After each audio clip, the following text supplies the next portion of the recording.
Hey, and in this video, I'm going to be covering how to read a 9th edition Codex. Now, the Warhammer 40k Codexes have got so much when it comes to rules, and if you're a beginner, or actually even more an intermediate style player, picking up a Codex for the first time can be a little bit intimidating when it comes to finding out the rules that you need to actually start playing. So I'm going to cover exactly what they are, and it's our mission at Vanguard Tactics to help people get a little bit more clarity with the game and understand exactly what they need to do next in order to improve.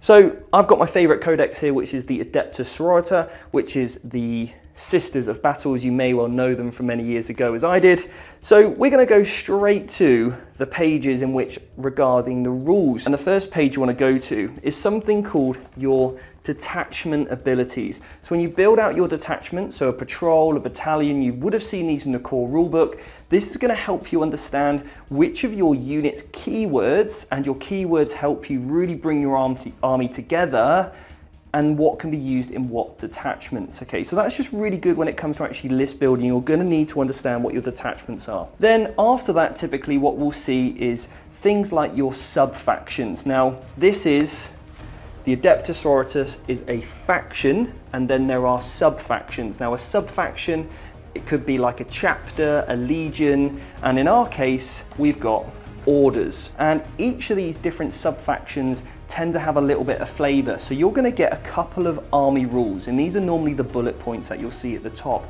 This really makes your army feel unique to all of the others. It gives it its play style and its theme.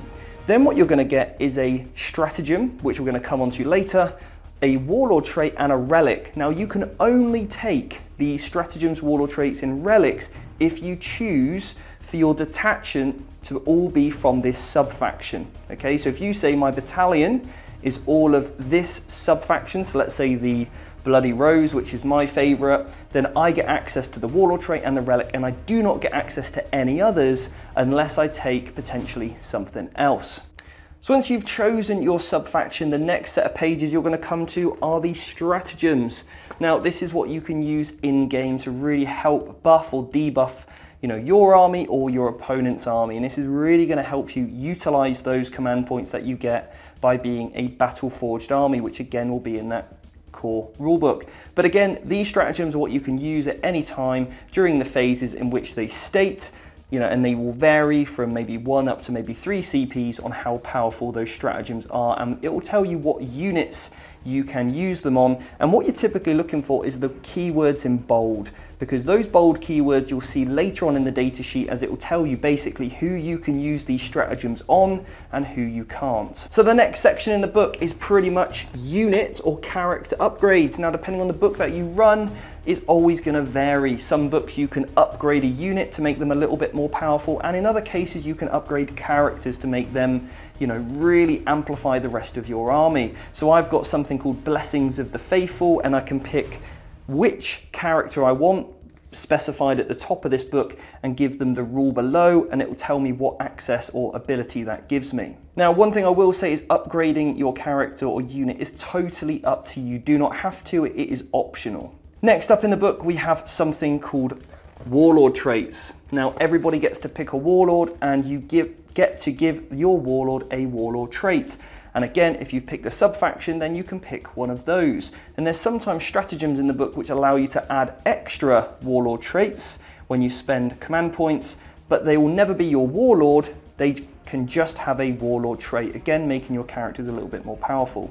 That will be exactly the same for the next page, which is typically relics and equipment. So these relics could be special weapons, another way to either make your characters more damage dealing, more survivable, or maybe more of a buffing character. At this stage in the book, you'll probably find anything from something called litanies, which are what chaplains get, which are basically command-based abilities where you need to roll a dice and it will affect the unit. So I've got hymns, Space Marines have litanies, and you know, Chaos have prayers. So again, depending on what you roll will allow you to either cast that successfully or not, and that happens in the command phase. If you don't have any of those, you might find yourself with some psychic powers, and you'll see the psychic powers you can pick from, and on the data sheets of your units, which we'll come on to later, will tell you exactly how many powers you can pick and what they get access to. So look very carefully on your unit data sheets. Now we've covered all that, it's next up is the chapter approved rules. Now the chapter approved rules will tell you